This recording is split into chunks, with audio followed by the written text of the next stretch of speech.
Best worst case scenario podcast. What do you know about curses, Dana? Nothing. You never been cursed? I feel like my whole life's been a curse. Oh, whoa. Yeah. Slow down there on the beer, man. Everything I eat just goes right to my ass. I don't think that's Everything true. I eat goes right to my ass. Dana, you'd have a huge ass if that was true. You'd have a huge ass and skinny arms, skinny legs, but a giant ass. That's exactly what I look like. No. Like some people are top heavy, I'm bottom heavy. I see what you did there. That's funny.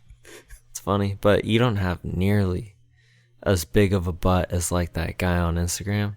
I know that knocks people over with his butt. That's a fake butt. No, yeah, we should get off the butts. But, guys, you were asking me what I know about curses. Yeah. And I said I've got a big butt, essentially. Yeah. You're the one who steered it into the butt. I've got those Shakira hips and that big butt. Yeah. And I wish I didn't. Yeah, it's okay though, man. Let's move on. What's your curse? I don't even want to say, man. Got so many. Yeah. But that's for another episode, guys. Like a million. And he can't even tell us one. Because his curse is lying. That's what he's doing now. I've been called Dana and Mayan before. That's good. That is by one of your exes, or? Naturally, yeah. So, anyways, I was thinking about curses the other day. Because you know how some people in their families, they kind of have things that go through. Like maybe they've seen weird things. But it almost seems to follow those people, like the like generations. It follows generations. Exactly. Like the mother and then the daughter and then the daughter and of that daughter, the sister and the aunt and the roommate. Like, everyone just gets affected by this paranormal like hub. Like the family's cursed. Exactly. Like they did something really fucked up a couple hundred years ago, and some gypsy cursed them. Yeah, just like Mystery Men or Holes. Yes. Stanley Yale Nats. You're right. Curses do abound, it seems, because some people swear they've seen something terrifying growing up, and then other people in that family down the line might experience like similar stuff. Yeah, if you don't know what we're talking about already, it's the paranormal of our own experiences. Wow. Couldn't have said it better myself. Of our own experiences. But before we take it any further, let me just say this is Mayan. This is Dana. And we will be your hosts tonight on this episode of Best Worst Case Scenario Podcast. BWCS.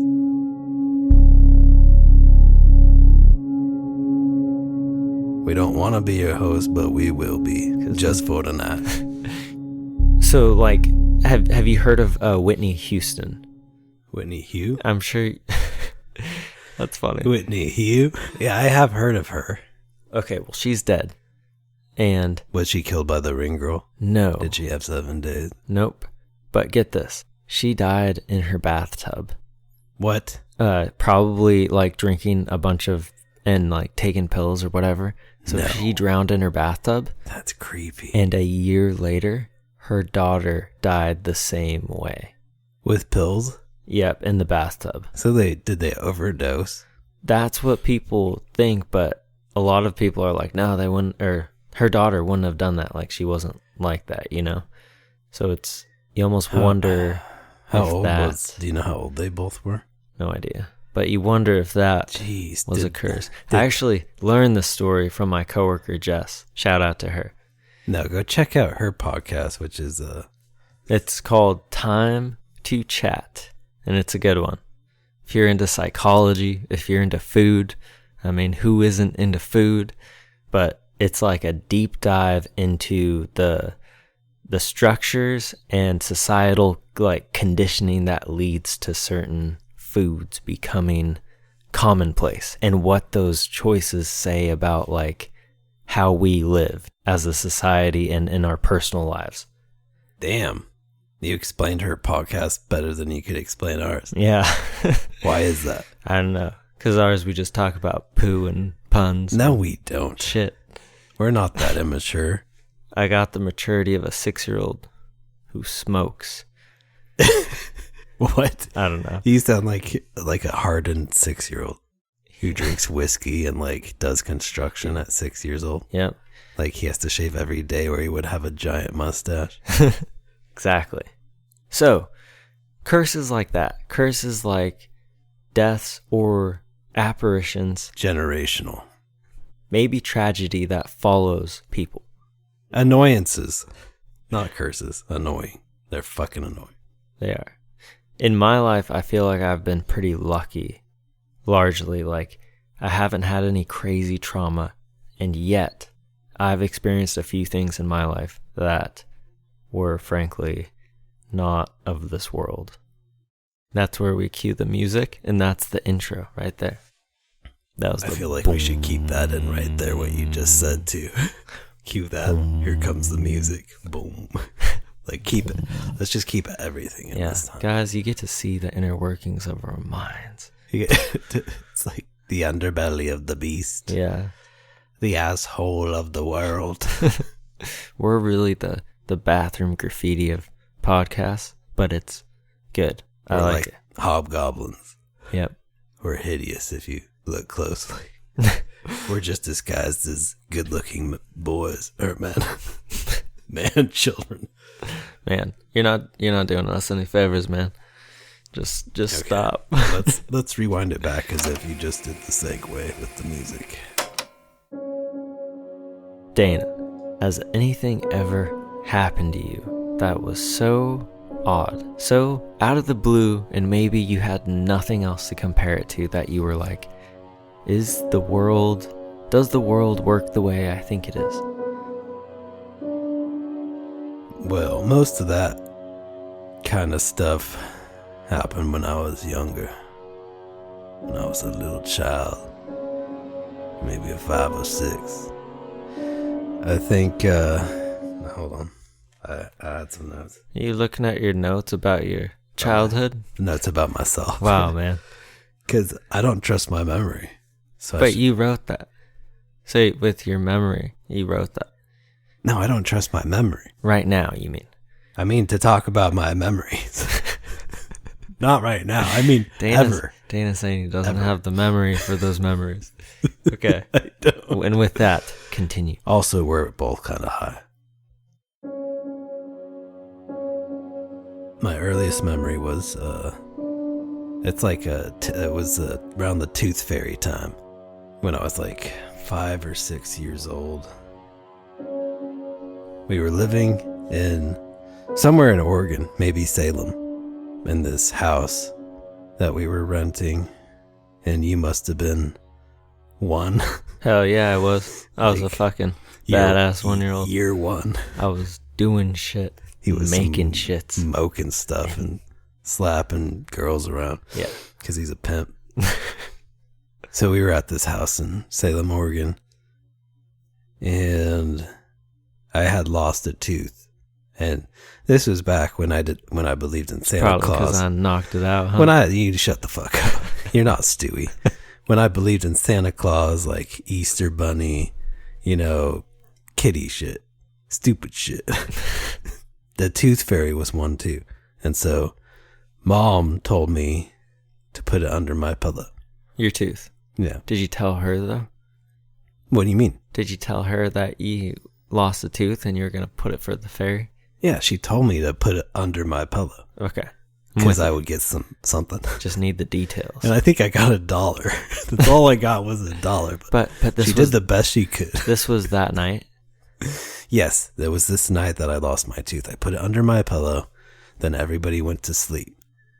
And then I walked out into the living room for some reason, like late at night. Like I couldn't sleep and I was just restless. So I went out there and I sat on our couch.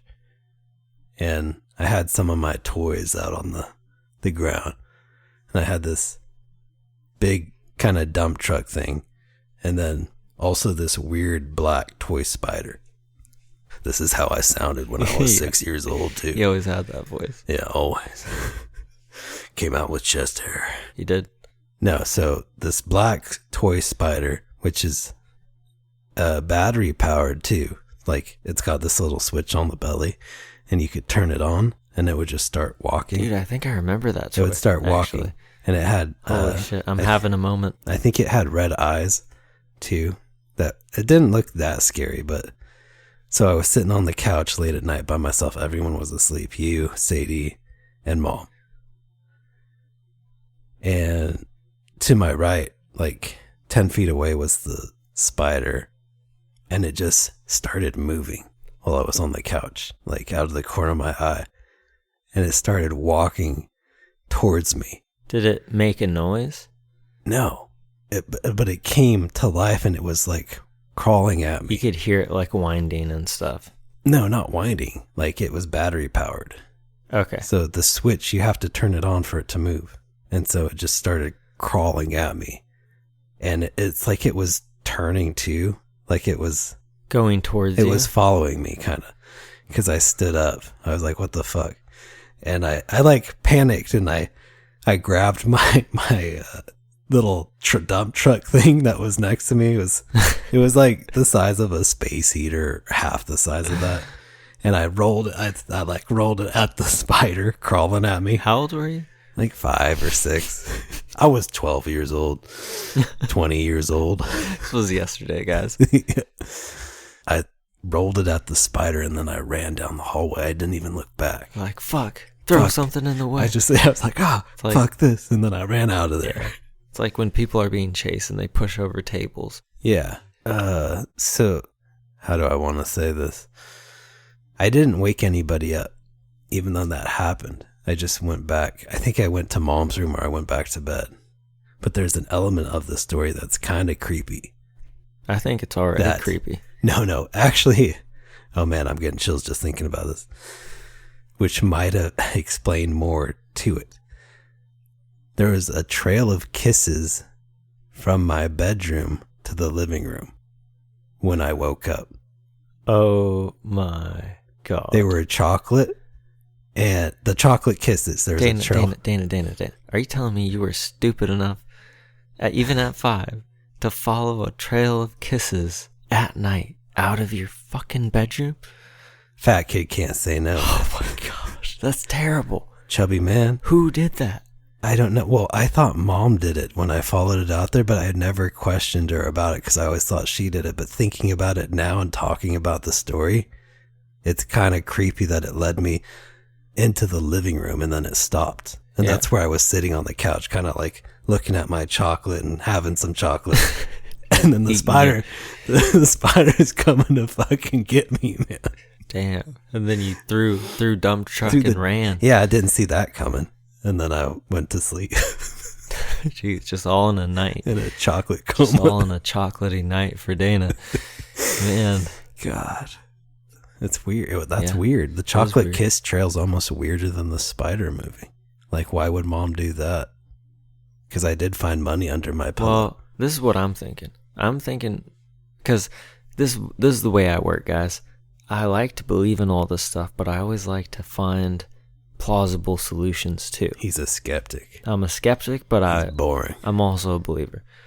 Yeah, that's me too. This is what I honestly think might have happened. I think Mom did put those kisses out there, but I also think maybe she meant you to find them the next day, and you woke up with your tiny little bladder, probably at 2 a.m. or something.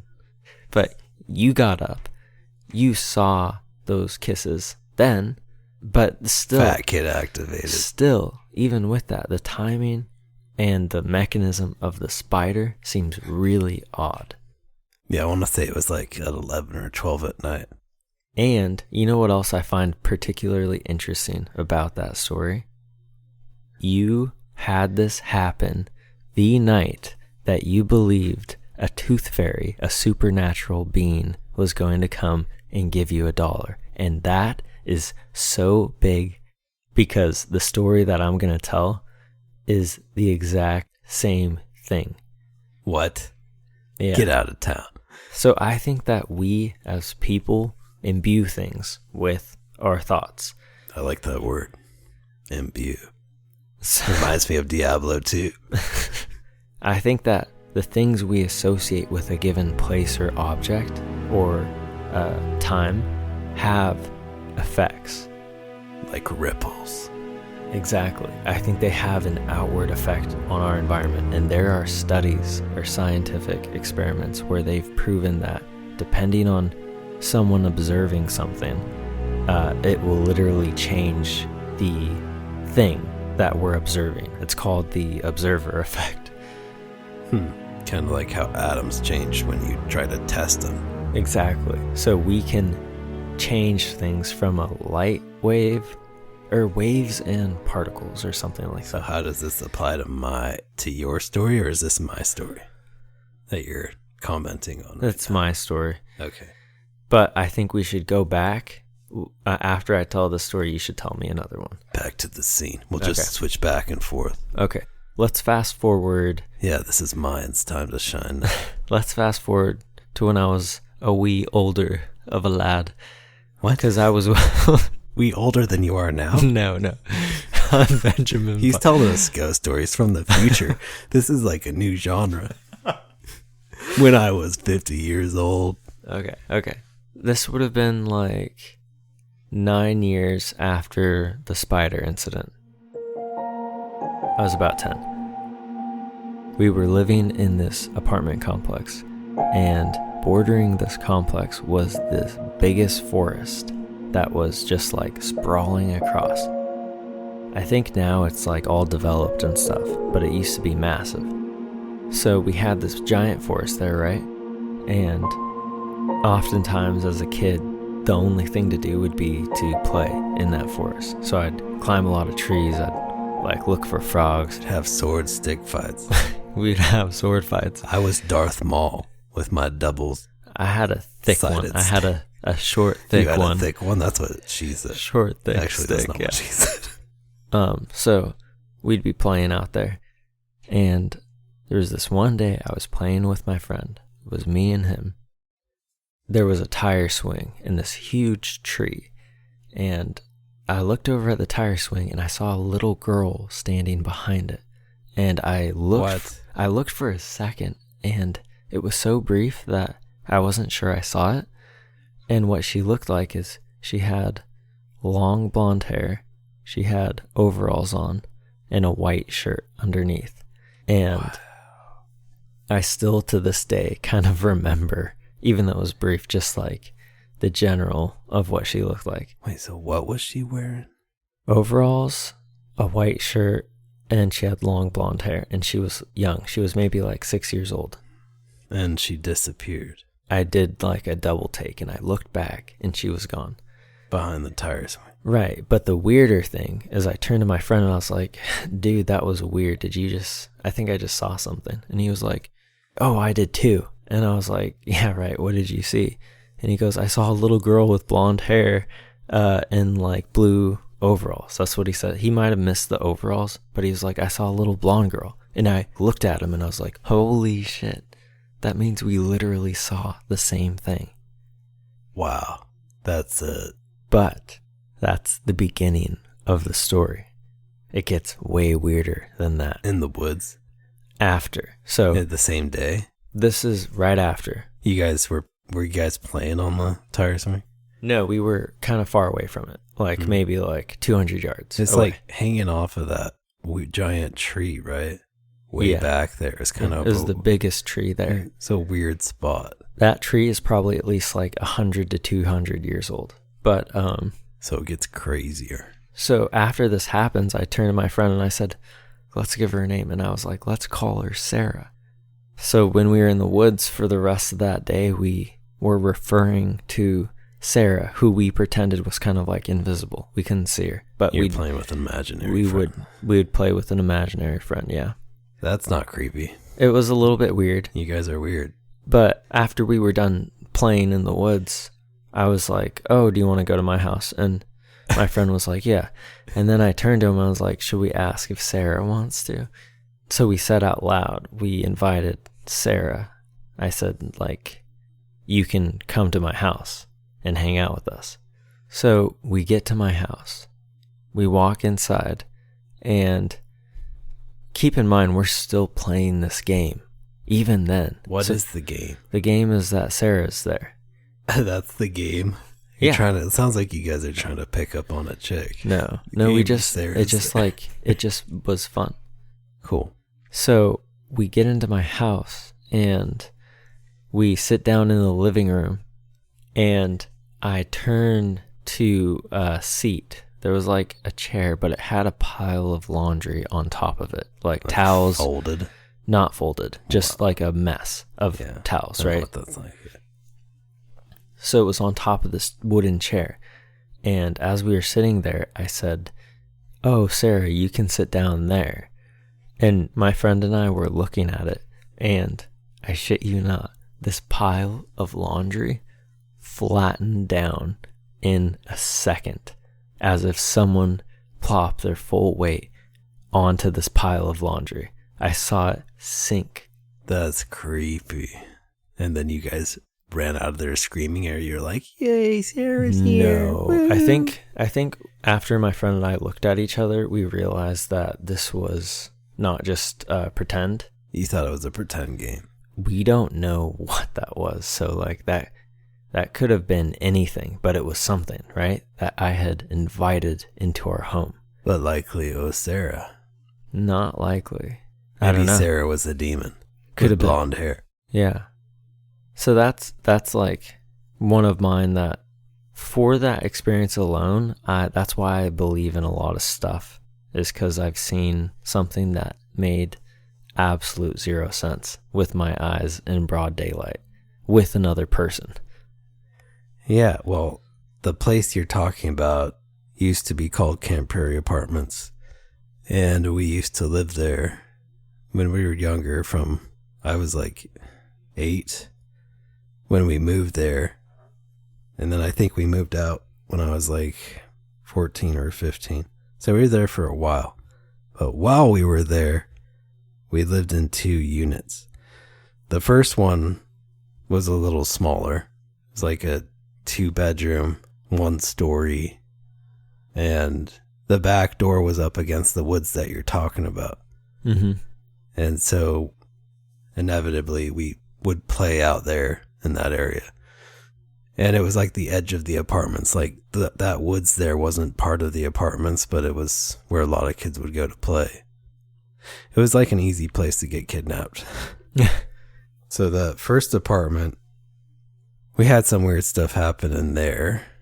Our sister Sadie supposedly saw an apparition of a... I don't know if I trust Sadie. Wow. Wow. Just kidding. I'm going to tell her to listen to this episode. Sadie. I just wish to confirm that she saw. Because how would she benefit by telling you she saw a ghost? Shock factor. I don't know. But she described it. I remember her describing it. And she said that it had... it was a little girl. Looked like a little house in the prairie, girl. Yeah, and she had like... She had a little dress on. No, but she had braids. Braids and a bonnet. I wonder if Sadie just looked in the mirror, though. Like, she was wearing her braids. And she looked into a mirror and she was like, fuck, this is a little girl. And she was just happening to wear a bonnet, too. Yeah. She's like screamed at her on reflection. I don't know what Sadie wore, honestly. But anyways. She said she looked like an old-timey girl. Yeah. If that's true, it might make some sense because that whole complex and the area, like Hagen's stores nearby, was all built on Native American burial ground. Wild shit. That is wild. But you could just use that as a cop out and be like, "Oh, I saw a guy with a top hat, and in the past guys wore top hats, so therefore I saw him." You know? Maybe. But she said she ran through the apparition. See, that's where it turns into a lie. Who runs through a ghost? Yeah. What is she, Velma from Scooby-Doo? Oh, or what's the other one, Daphne? Dude, we gotta go easy on Sadie. We actually need to let her on the podcast one of these days. Yeah, and her baby too. Well, I don't. And her little baby too. I don't think her baby's gonna. Can just I don't be think like goo goo gaga. I don't think Sophia will be ready to talk for a bit. So I know, but when she's ready, we'll have our niece on. Yeah, stay tuned for at least 12 years, and you might hear. Wow. Do you think that's how long it's going to take for her to talk? To start talking? Man, I'm still bad at talking. I'm 29. Anywho, yeah, this place had everything. It had Native American ghosts, prairie girls. So the ghost apparitions she saw, ran through it, told us about it. Then the same apartment is where I am pretty dang sure some of Sadie's glass dolls moved by themselves. What do you mean? Explain. Unpack that. Unpack that like a doll, Dana. I didn't trust these dolls, and I had a thing against them. Why? Because they're a little glass and pretty? Because they look too lifelike. Oh. I just didn't trust them behind my back when I'm sleeping, and there's knives in the kitchen. And their eyes are always open? Yes. And their eyes are realistic looking. Mm-hmm. Anyways, I would put them in the room, line them up in different positions, and then leave the room and then come back and see if any of them moved around. And you have a terrible memory is what you're I've telling got a me. terrible memory. So I'd come back and I'd be like, wow, they all moved, when really none of them moved. As I thought. No, but I played that game with my friend too, Kevin. We would, it sounds kind of gay, but we would You guys would go move dolls we would together? position dolls in the room, You position dolls? and then we'd leave. What? Do I even know you, Dana? And we'd come back in like 5 or 10 minutes because they needed some time to move around. Yeah. And then they'd be moved around. Whoa. In other positions. Yeah, weird. Jeez. They'd be in really weird positions. That is weird though. Do you think that those dolls could have been being moved by like some sort of supernatural force? You know, I don't know. I think they could have moved because of my expectation that they would move. Like I had complete faith almost that they were going to move. Oh my gosh. And that goes in line with the first spider. 2 stories as well. Yeah. Like, what if all this paranormal ghost type shit is actually you making it happen? Changing your reality or something. But, yeah, so there was the doll thing. But even the thing I told you, I just want to say real fast, the one I experienced is that we had an expectation about what we were going to see or about what was there. And it almost created that. It made space for that to come through. Like the imagination of a child. It's like the ritual aspect of it, maybe. Or the imagination of a child with the limitless possibilities. You can manifest things because you believe in it 100%. Yeah.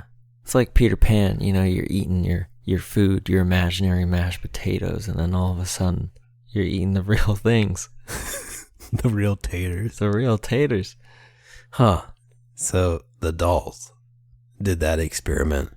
Interesting. But something else happened in this first apartment that was kind of weird.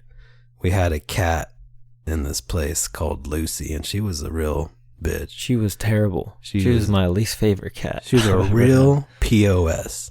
I want to say that. She looked cute, and she would take a couple pets, and then that 3rd or 4th pet, she was clawing you Claw up. your damn eyes out. Clawing you up, But I gotta say, in Lucy's defense, one day I got hurt outside, and I came home crying, and that cat came up to me and started being the most loving it's ever been. You know why? I just had to be in tears. She wanted some tuna. That's all she wanted. She didn't give a shit about your day. She did care about me. She wanted some tuna. She was trying to comfort me. Maybe some tuna wouldn't hurt. Did you give her some food? Probably. There you go. It's like the Loch Ness Monster. So this cat was sitting on the windowsill in my room that I was sharing with Mayan, I'm pretty sure, with bunk beds or something like that. Stepbrother style. And sleeping on the windowsill or near it, and it was at night. All of a sudden, the cat stood up and its hair raised up, like it was gonna get in a fight. And I can't remember if it hissed or not, but like a second after it stood up and raised its hair, something really loud banged against the window. So I was like, what the hell? And then I got Mom and told her what happened. And we like went outside to see if anybody was out there or if something was going on. Mm-hmm. And there's nothing. It was like super quiet out there. What? But it was just weird that the cat reacted before the noise. Yeah. Like, to me, that's paranormal. Mm-hmm. Unless. Come on, here comes the fucking Buzz Killington over here. Well, God, he's going to take a shit all over my story guys. now. We got to talk about these things. We got to just like entertain ideas. I'm just wondering if maybe Lucy saw a cat, another cat outside, and that cat wanted to fight her, and it snuck up towards her, and it jumped out the window. No, the blinds were closed. What do you mean? The blinds were closed. What? Yeah. God damn it. Because it was nighttime. That was the only thing it had, was man. nighttime. Okay. Ghosts are real, folks. Heard it I don't from know. Dana. It is, I feel like if anything could explain it, it was like a backfire from a car or something. The fact that she reacted first. Like, it was so loud that it sounded like a rock hit the window, or there was like a shotgun blast nearby. But the fact that the cat reacted before it was weird to me. That's wild. I can't imagine. And but, then, speaking of that house, though, we had a pretty supernatural couch, as I recall. It was a red couch. We're like the Supernatural brothers from that TV show, Supernatural. No, but what I mean is that red couch had a lot of supernatural activity on it. And some stains as well. Wow, are you talking about sexual activity? Could have been some ghost fog on it. Lots of things happened with that couch. You'll never know for sure. Oh, I know what happened on that couch too. It's in a better place now. Well, I was just gonna say that with that couch, we've had like some things that I believe have been, if not haunted, had like a really strong presence about them. One of them would have been the Ouija board that I found in my great-grandma's attic. Now, keep in mind, guys, my great-grandma, our great-grandma, was the most devout Catholic, her and her husband, like their whole lives. Alpha. Mm-hmm. So imagine our surprise when she passed and we were moving her stuff and they were auctioning it off and we were up in the attic and we found a Ouija board, a very old looking Ouija board. That's what you found, or we did? We all did. I wanted to use it. That was up in the second story, right? Like where people could sleep, considered the attic. Yeah. But that's where we slept, yeah. Mm-hmm. Weird. Yeah, this was a farmhouse in Wisconsin, and I remember the board also had a guy with a hood on it. Like a KKK plan. KKK guy? More like a Dark Brotherhood from Skyrim kind of thing. Huh, so you found the Ouija board and did you guys play it? I wanted to play it, but Mom wouldn't let me, and she ended up getting rid of it. But I had a fascination with that thing. Huh. A bad one. But unfortunately, I didn't get to like really see if that thing was there, but just the whole story of it being up there is super weird. It is weird, and I bet it would have been pretty active if you played it after she had just died, and the previous wife died up there too. Right, maybe it was hers. Because that chair would rock back and forth randomly, and then... Wait, just because people don't know. So you're saying there was a chair in the attic that my great-grandma and great-grandpa lived at, and my great-grandpa had married my great-grandma who we never met. After his other wife died. Yeah. And so you're saying that the chair that the past wife used to live in, I don't know, used to sit fucking A, this is getting confusing. Would rock. I don't know. If She'd rock and roll. I don't know if she died up there, but she died in that house. And the chair would move back and forth in front of Elva when she was up in this attic. And Elva was kind of a beast in every way. And she pretty much... love you, Grandma. She pretty much like chewed out the ghost. Like told it to leave and... You get out of my... Essentially get the fuck out of her house. Now. You get the fuck out of my house. She means business. But yeah, that Wisconsin place, farmhouse. Farmhouses, I feel like have a creepy vibe about them too. Like The Conjuring. That was a farmhouse. Yes. What is it about farmhouses that is creepy? Is it because they're big, they're old, they've got basements, they've got attics, they're huge. They're like you can hide easily. Yeah. I think you just hit all of it on the head. The only other thing is that they're usually really dark. You don't have tons of lights in a barn. Lights that usually do work are kind of shitty. It's a place you're in when you're doing day work. You don't really spend time in there at night. So You're a farmhand. Yeah. So there's another place that had some weird shit after the Camp Prairie apartments that we moved to, and that kind of followed me around in a way, involving closets. Dana's still trying to get out of it, actually. No, I'm trying to stay out of it.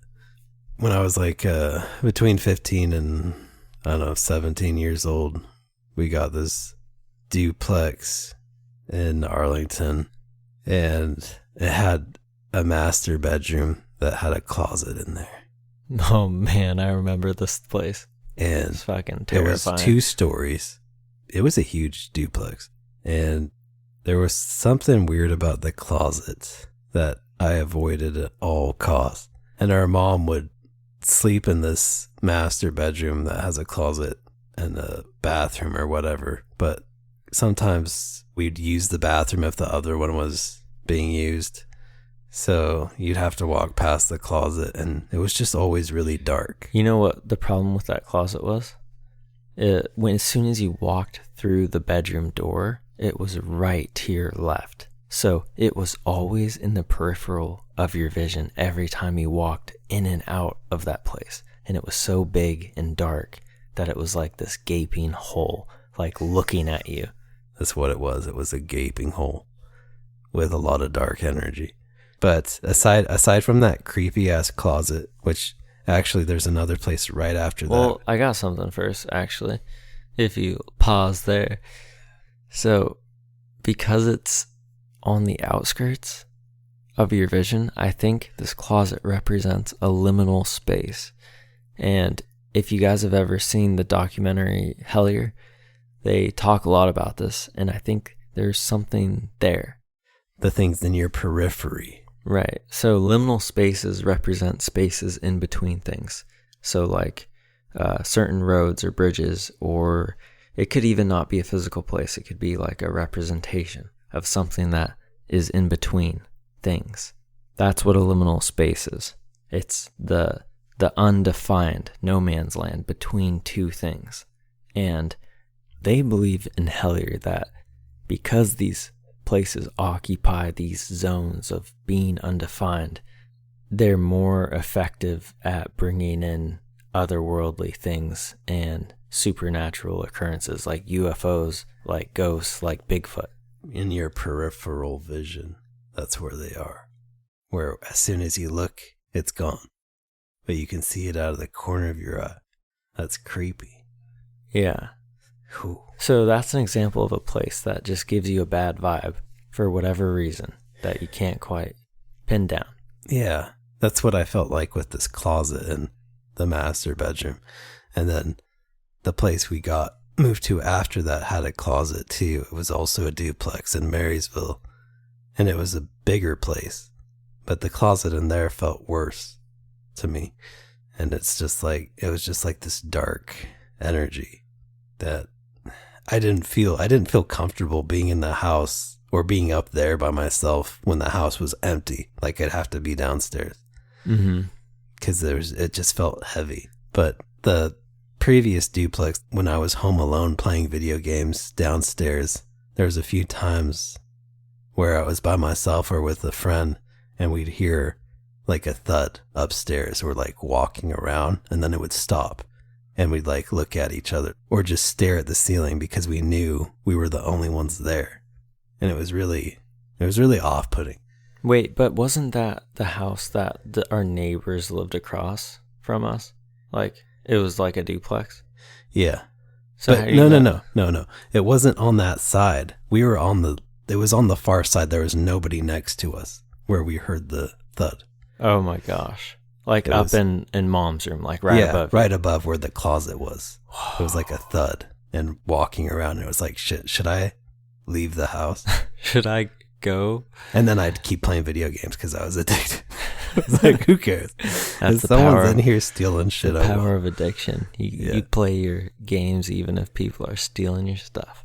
Yeah, exactly. Well, what else would happen there in that place? Well, Mom scared the shit out of us one time, but I'd rather not talk about it. Yeah, I don't want to highlight our biggest moment of cowardice in front of all of these listeners. But if you guys really want to hear that story, You'll let have to us know. subscribe to our Patreon. But speaking of pain, Yeah. Thanks for joining us on this episode yeah. of our ghostly encounters of the third kind. And if you guys really enjoy the show, consider checking out our Patreon, where you can become a member and help support the podcast magic happen. Yeah. Rate the show on Spotify or Apple Podcasts if you're tuning in that way, because that really helps. Or subscribe on YouTube. And send us your love letters. Yeah. You know? Write us your secret thoughts about life and ghosts and just anything. Anything personal. Tell us and we'll share it with the world. So, I've been your host, Mayan. I've been your host, Dana. And this has been Best Worst Case Scenario Podcast. BWCS. Good night. Good night.